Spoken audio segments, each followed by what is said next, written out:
한 달 전부터 제 계좌에 전 남친의 1원 송금이 매일같이 20번 이상씩 들어오고 있는데요.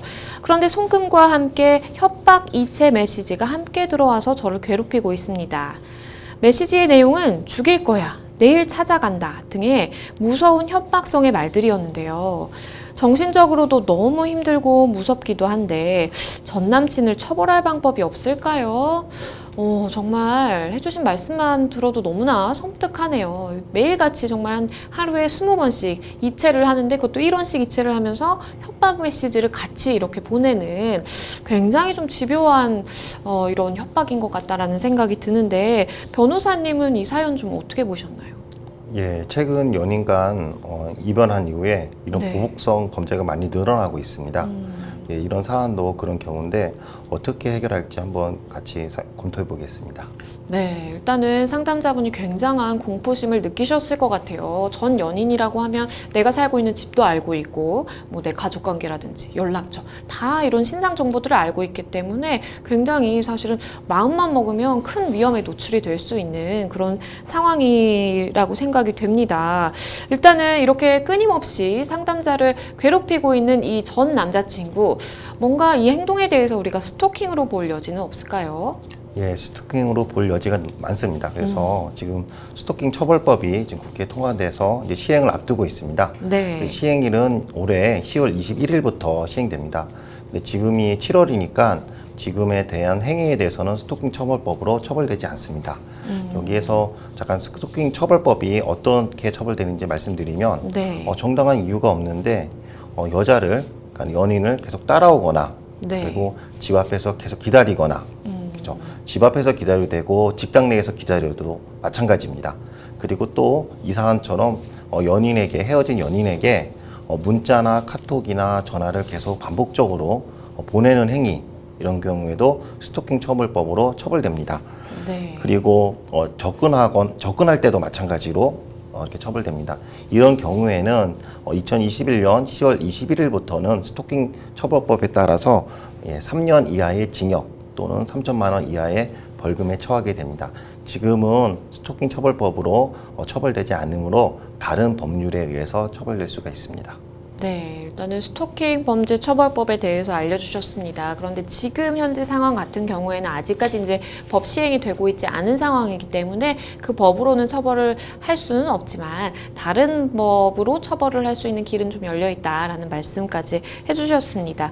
일단은 이렇게 송금을 하면서 송금 메시지를 통해서 상담자분에게 굉장히 공포심을 유발하고 실제로 굉장히 협박성의 내용이 담겨 있다라고 보이는데요.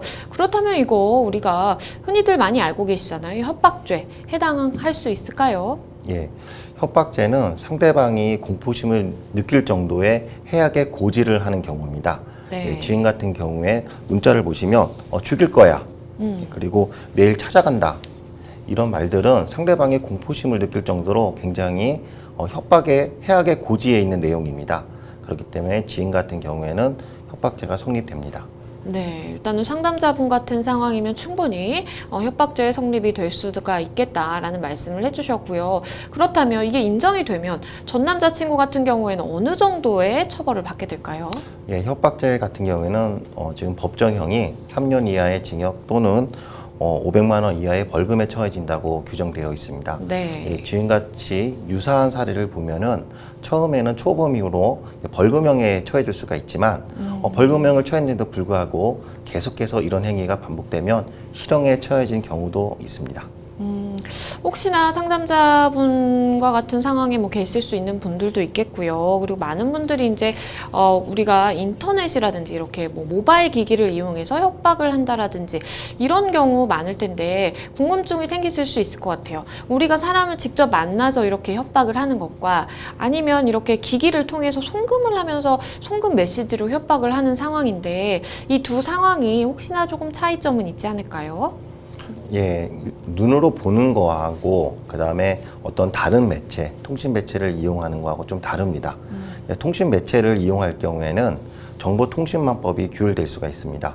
정보통신망법에 따르면 상대방에게 불안하거나 공포심을 유발할 수 있는 문자나 문헌, 부호, 기호 등을 계속 반복적으로 보낼 경우에 처벌된다고 규정하고 있습니다. 네. 예, 지금 같은 경우에도 이런 문자를 계속 보내고 또 이런이라고 계속 반복적으로 보내는 거는 너를 지켜보고 있다. 너를 내가 계속 언젠가 혼낼 거야.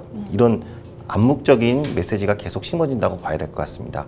그렇기 때문에 지금 같은 경우엔 정보통신망법 위반으로도 처벌될 수가 있습니다.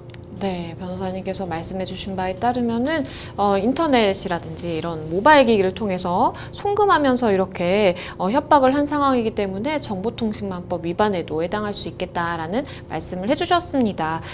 마지막으로 그러면 상담자분 같은 상황에 있는 분에게 조금 법적인 조언을 드린다면 어떤 게 있을까요?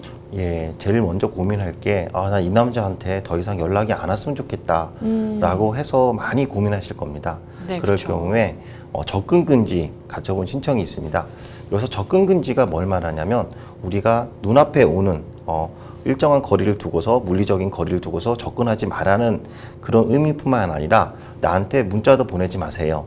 나한테 카톡도 보내지 마세요. 예, 그리고 어떠한 이용 매체를, 전자 매체를 이용해서 나한테 접근하지 마세요. 라고 하는 접근금지 가처분 신청이 있습니다. 그래서 네. 이런 신청을 통해서 남자가 나한테 연락 오는 거를 막을 수가 있습니다. 근데 이런 접근금지를 받았음에도 불구하고 계속 연락이 오면은 연락한 남자는 형사처벌을 받을 수가 있습니다. 네, 변호사님께서 말씀해 주신 것처럼 사실상 누가 나에게 계속 연락을 해오는 그 자체도 굉장히 공포스러울 수 있지만 이 전 남자친구분이 이렇게 1원씩 송금을 하면서 거기에 협박 메시지를 덧붙이는 거 이거는 사실 실제로 고소가 이루어져서 수사기관에 가서 수사를 받을 당시에도 죄질이 굉장히 좀 나쁘다고 너무나 집요한 방법이고 공포심을 상대방에게 유발할 수 있는 그런 무서운 방법이기 때문에 굉장히 좀 죄질이 나쁘다고 판단이 될 가능성이 일단 높아 보이고요. 일단은 변호사님께서 안내를 해주신 것처럼 충분히 이거는 법 위반의 소지가 있기 때문에 신속하게 좀 신고를 하시고 전 남자친구분이 더 이상 이러한 행동을 할 수 없도록 좀 만드시는 게 필요할 것 같습니다.